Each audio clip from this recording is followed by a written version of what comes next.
नमस्कार और हमारे चैनल में आपका हार्दिक स्वागत है। आज हम श्रीमद् भगवद गीता के ज्ञान सागर में गोता लगाएंगे। यह दिव्य संवाद श्री कृष्ण और अर्जुन के बीच हुआ, जिसका कालातीत ज्ञान आज भी हमारा मार्गदर्शन करता है।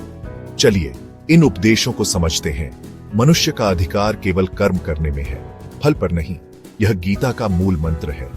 हमें अपना कर्तव्य पूरी लगन से करना चाहिए, लेकिन परिणाम की चिंता से मुक्त रहना चाहिए। फल की आसक्ति ही चिंता और दुख का कारण बनती है। आत्मा अमर है, शरीर बदलता रहता है। जैसे हम पुराने वस्त्र त्याग कर नए पहनते हैं, वैसे ही आत्मा एक शरीर को छोड़कर दूसरे में प्रवेश करती है। इसलिए मृत्यु का शोक करना व्यर्थ है। आत्मा को न कोई शस्त्र काट सकता है, न आग जला सकती है। जल इसे गीला नहीं कर सकता और न ही हवा इसे सुखा सकती है। यह हर भौतिक प्रभाव से परे, शाश्वत और अविनाशी है। जिसके मन में शांति नहीं, उसके जीवन में सुख नहीं। सच्चा सुख बाहरी परिस्थितियों में नहीं, बल्कि आंतरिक शांति में है। अनियंत्रित इच्छाएं और इंद्रियां मन को अशांत करती हैं। मन को वश में करके ही परम आनंद पाया जा सकता है। आसक्ति छोड़कर कर्म करना ही श्रेष्ठ मार्ग है। इसका अर्थ कर्मों का त्याग नहीं, बल्कि कर्मों के फल का त्याग है। जब हम बिना किसी स्वार्थ के केवल कर्तव्य भाव से कर्म करते हैं, तो हम उसके बंधन से मुक्त कर मोक्ष की ओर ले जाता है। ज्ञानी व्यक्ति सभी प्राणियों में एक समान भाव रखता है। वह जानता है कि हर जीव के भीतर वही एक परमात्मा का अंश निवास करता है। यह समदृष्टि ही ज्ञान की सच्ची पहचान है, जो हमें बाहरी रूपों के भ्रम से मुक्त करती है।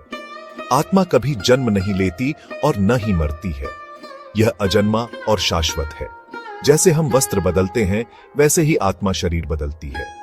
यह सत्य हमें मृत्यु के भय से मुक्त करता है। इंद्रियों पर नियंत्रण ही सच्ची विजय है। यह शक्तिशाली घोड़ों की तरह मन को भटका सकती है। जिसने इन्हें वश में कर लिया, उसने स्वयं पर विजय प्राप्त कर ली और वह परम शांति को प्राप्त होता है। सुख दुख क्षणिक है, धैर्य से सहन करो। ये सर्दी गर्मी के आने जाने के समान है और इंद्रियों के संपर्क से उत्पन्न होते हैं। जो इन द्वंद्वों से विचलित नहीं होता, वही मोक्ष का अधिकारी बनता है। जो संभाव रखता है, वही सच्चा योगी है। गीता कहती है, समत्वम योग उच्यते, अर्थात समता का भाव ही योग्य है।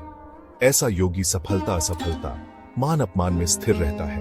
बिना फल की इच्छा के किया हुआ कर्म ही श्रेष्ठ है। तुम्हारा अधिकार केवल कर्म करने में है, उसके फलों में नहीं। आसक्ति रहित होकर अपना कर्तव्य करो। यही कर्म बंधन से मुक्ति का सच्चा मार्ग है। भगवान हर प्राणी के हृदय में रहते हैं। वे अपनी माया से सभी जीवों को यंत्र पर आरूढ़ कठपुतलियों की भांति घुमाते हैं। इस सत्य को जानकर हर जीव में ईश्वर का दर्शन करो और परम शांति पाओ। क्रोध से मोह उत्पन्न होता है, मोह से स्मरण शक्ति भ्रमित होती है और फिर बुद्धि नष्ट हो जाती है। बुद्धि के नाश से व्यक्ति का पतन हो जाता है। यह विनाश का चक्र है। इसलिए क्रोध पर विजय पाना अनिवार्य है। जो भक्त हर हाल में संतुष्ट रहता है, वही ईश्वर को प्रिय है। वह किसी से द्वेष नहीं करता, सबका मित्र है और सुख दुख में सम रहता है। ऐसा योगी जिसने मन बुद्धि ईश्वर को अर्पित कर दी है, परम शांति पाता है। जो निर्लोभी है, वही सच्चा ज्ञानी है। काम, क्रोध और लोभ, ये तीन नरक के द्वार हैं, जो आत्मा का नाश करते हैं। जो इन तीनों का त्याग कर देता है, वह अपने कल्याण का आचरण कर परम गति को प्राप्त होता है।